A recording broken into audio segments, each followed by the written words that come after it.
Invitée en 2017 sur le plateau de l'émission Salut les Terriens face à Thierry Ardisson, Stéphie Selma avait évoqué l'un des pires drames de sa vie, la mort de sa sœur, devenue handicapée à la suite d'une crise cardiaque.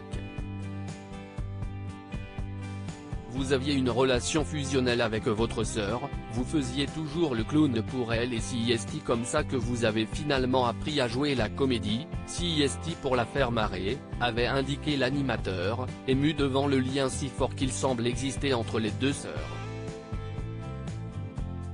Très tôt j'ai appris à me rendre compte de la chance que j'avais d'être en bonne santé, et c'est vrai que très vite,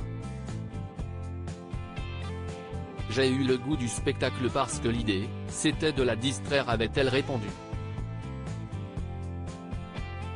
Malheureusement, ce n'est pas la seule tragédie qu'a vécue l'actrice de 36 ans puisque l'une de ses meilleures amies, Sophia Gon, est décédée suite à une embolie pulmonaire alors qu'elle était âgée de seulement 25 ans.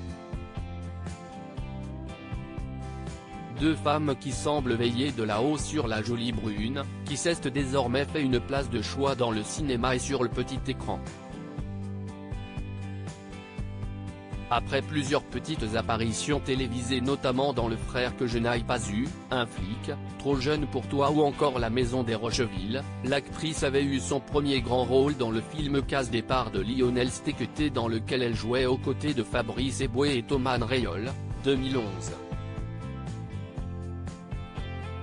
2 ans plus tard, elle a également joué dans Pas très normales activités de Maurice Barthélémy et dans Les Profs, adaptation de la bande dessinée éponyme par Pierre-François Martin Laval avec Kev Adam.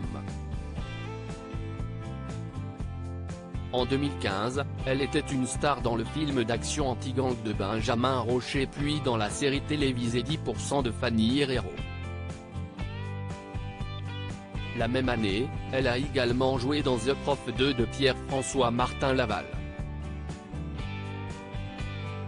Bientôt de retour dans la création phénomène de Netflix, Balle perdue 2, disponible depuis le 10 novembre 2022, la comédienne y incarne l'un des rôles principaux, celui de Julia.